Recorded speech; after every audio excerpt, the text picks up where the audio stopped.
नमस्ते। कभी सोचा है कि ये जो कमर या जोड़ों का दर्द रोज की बात बन गया है, इसका कनेक्शन सीधा हमारे खाने पीने से हो सकता है?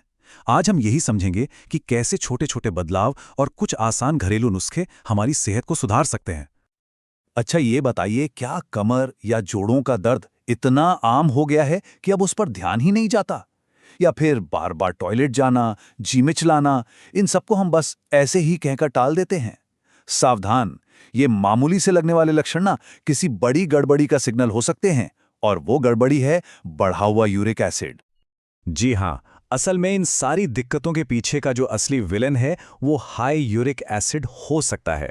और देखिए, अगर इसे हल्के में लिया गया ना, तो ये आगे चलकर गाउट और किडनी स्टोन जैसी सीरियस परेशानियां खड़ी कर सकता है। तो चलिए जरा गहराई से समझते हैं कि आखिर ये है क्या बला। तो ठीक है, सबसे पहले ये समझते हैं कि इस दर्द के पीछे की वजह क्या है। मतलब ये यूरिक एसिड आखिर हमारे शरीर में बनता कैसे है, क्योंकि प्रॉब्लम को सॉल्व करने के लिए उसे समझना तो पड़ेगा ना। तो देखिए, इस पूरी कहानी की जड़ में है एक चीज जिसे कहते हैं प्यूरिन। अब ये क्या है? ये एक तरह का केमिकल है जो हमारे खाने पीने की बहुत सी चीजों में नेचुरली पाया जाता है। प्रॉब्लम तब शुरू होती है जब हमारा शरीर इन प्यूरिन को ठीक से प्रोसेस करके बाहर नहीं निकाल पाता, और तब खून में यूरिक एसिड का लेवल बढ़ने लगता है। ये पूरा प्रोसेस ना एक चेन रिएक्शन जैसा है। सोचिए जरा। स्टेप 1, हम ज्यादा प्यूरिन वाली चीजें खाते हैं। स्टेप 2, हमारा शरीर बने हुए सारे यूरिक एसिड को बाहर नहीं निकाल पाता।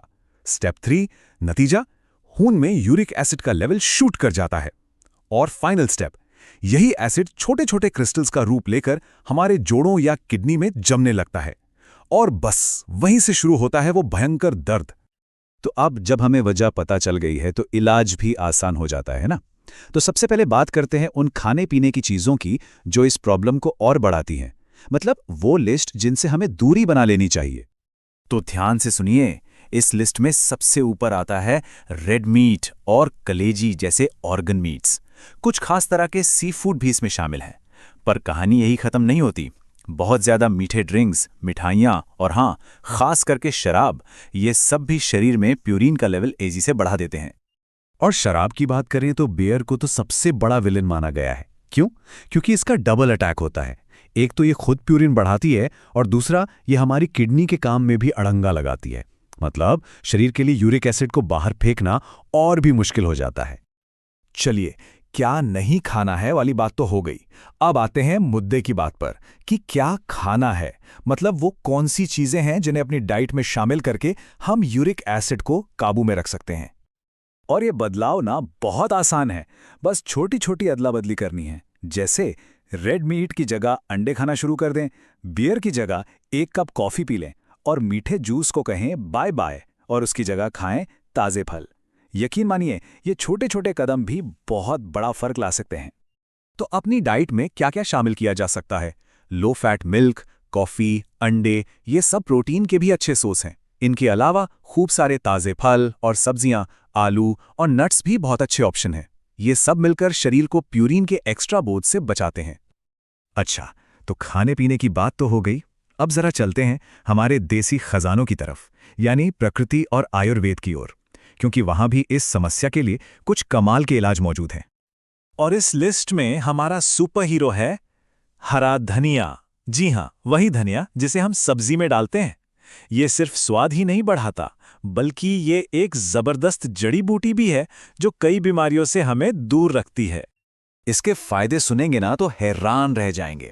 ये डाइजेशन ठीक करता है, बॉडी को डिटॉक्स करता है। मतलब एक चीज और फायदे अनेक। लेकिन हमारे लिए जो सबसे काम की बात है वो ये है कि किडनी स्टोन यानी पथरी की प्रॉब्लम में इसे बहुत ही फायदेमंद माना जाता है। और इसे इस्तेमाल करना अरे बिल्कुल आसान है। बस ताज़े हरे धनिए की पत्तियां लीजिए, उन्हें पानी में उबालिए, फिर उस पानी को छान लीजिए और बस सुबह सुबह खाली पेट इसे पी लीजिए। ऐसा माना जाता है कि इससे पथरी यूरिन के रास्ते शरीर से बाहर निकल जाती है। धनिए के अलावा एक और चैंपियन है हमारे पास, गिलोय। कहते हैं कि इसके तने का रस बढ़े हुए यूरिक एसिड को कम करने में मदद करता है। और इतना ही नहीं, इसमें एंटी इन्फ्लेमेटरी गुण भी होते हैं जो गाउट के दर्द और सूजन से भी राहत दिलाते हैं। इन दोनों के अलावा त्रिफला चूर्ण, करेला, चेरी और हल्दी जैसी चीजें भी काफी मददगार साबित हो सकती हैं। लेकिन एक बात याद रखनी है, इन सभी उपायों की नींव है एक हेल्दी लाइफस्टाइल, मतलब रोजाना एक्सरसाइज और खूब सारा पानी पीना। ये दो चीजें तो बिल्कुल नहीं भूलनी है। तो कुल मिलाकर बात यह है कि अपने खाने पीने का ध्यान रखकर और कुछ आसान से घरेलू नुस्खे अपनाकर हम अपनी किडनी और जोड़ों की सेहत का ख्याल रख सकते हैं। मतलब कंट्रोल काफी हद तक हमारे अपने ही हाथ में है। ये सब जानने के बाद एक बहुत ही दिलचस्प सवाल मन में आता है ना? कि हमारी अपनी रसोई में सेहत के ना जाने और कितने ही खजाने छिपे हुए हैं।